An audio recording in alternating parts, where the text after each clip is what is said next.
Welcome to The Explainer. So, picture this. It's 1453, and a 21-year-old sultan has his eyes on a city that stood for over 1,000 years. What happened next wasn't just a battle. It was the explosive end of one age and the beginning of a whole new one.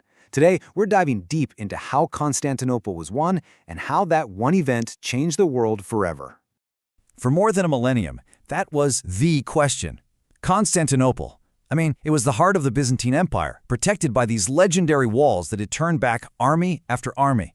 It was this shining bastion of Eastern Christendom, the true heir to the Roman Empire. It just seemed impossible to take.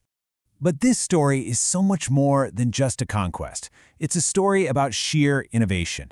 It's about how this incredible mix of visionary leadership, brand new technology, and just pure, unrelenting will could bring an ancient empire to its knees and build something new right from the ashes. Okay, so to really get how this all went down, you've got to understand the two major players who are on this historic collision course. So on one hand, you have the Byzantine Empire. And by the 1450s, let's be honest, it was really just a ghost of its former self. Its territory had shrunk to basically just the city. It was broke, isolated, and losing people. But on the other hand, you've got the Ottoman Empire, young, full of energy, and expanding like crazy.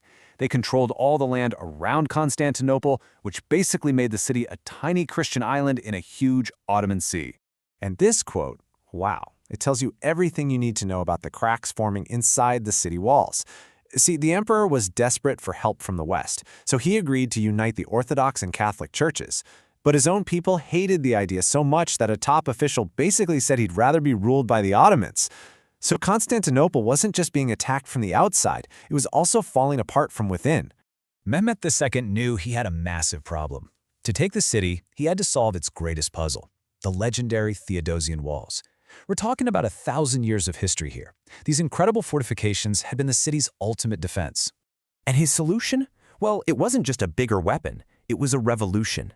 He hired a Hungarian cannon genius named Urban to build something the world had literally never seen before. These were the superguns of their day, and they were about to announce very loudly that the age of castles was officially over. Just try to wrap your head around that number, 600 kilograms. That's the weight of a single cannonball fired by the biggest of these guns. We're talking about more than half a ton. Every single shot was like a mini earthquake, slamming into the city, shaking its very foundations, and absolutely wrecking morale. And just getting these things to the fight was an epic story in itself. These monsters were built in the Ottoman capital, then dragged for weeks across 150 miles of countryside. So when they finally opened fire on April 6th, the sound was this constant, terrifying thunder that basically signaled a new, brutal era of warfare had begun.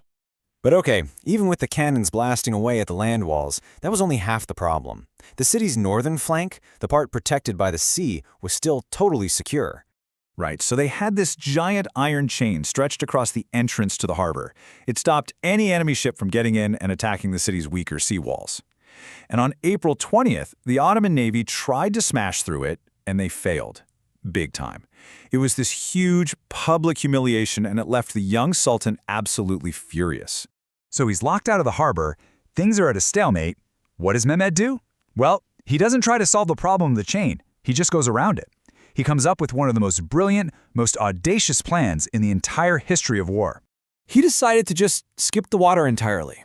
It sounds insane, but his engineers cleared a road through the hills next to the harbor, laid down this track of greased logs, and then, in a single night, his men dragged over 70 warships up one side of a hill and down the other, dropping them right into the protected waters of the Golden Horn.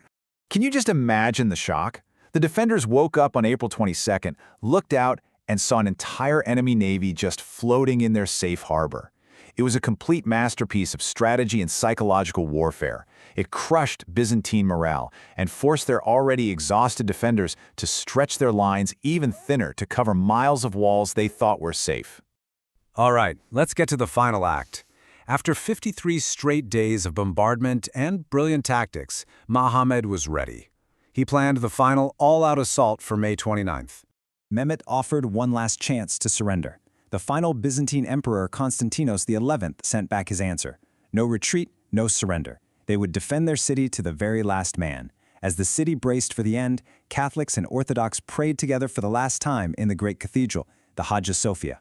The attack started before dawn, but this wasn't some chaotic rush at the walls. No, it was a perfectly planned three-stage strategy. First, he sent in the irregular troops, the Azaps, to basically wear down the defenders and soak up their arrows and ammunition. Then the second wave, his tough, regular Anatolian troops, to really press the attack.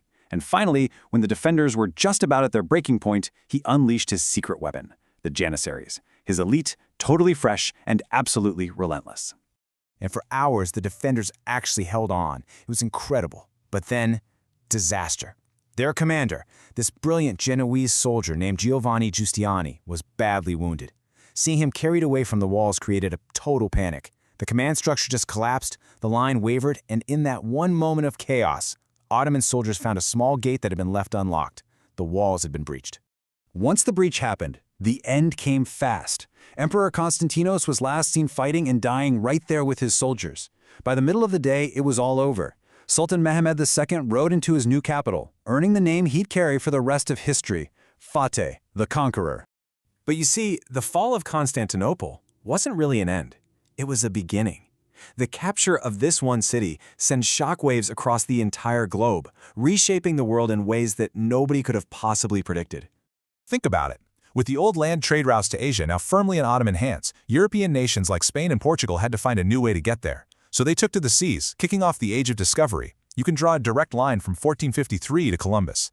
At the same time, Byzantine scholars fled to Italy, bringing ancient Greek texts and knowledge that helped spark the Renaissance. And the message to every king in Europe was clear: your castle walls can't save you anymore. This new cannon technology helped end feudalism and build powerful modern nations. So, this wasn't just another victory in a war. It was a true turning point in civilization. In fact, a lot of historians see 1453 as the year the door was slammed shut on the Middle Ages, and the gate was thrown wide open to the world we live in today. And that really leaves you with a pretty powerful thought, doesn't it?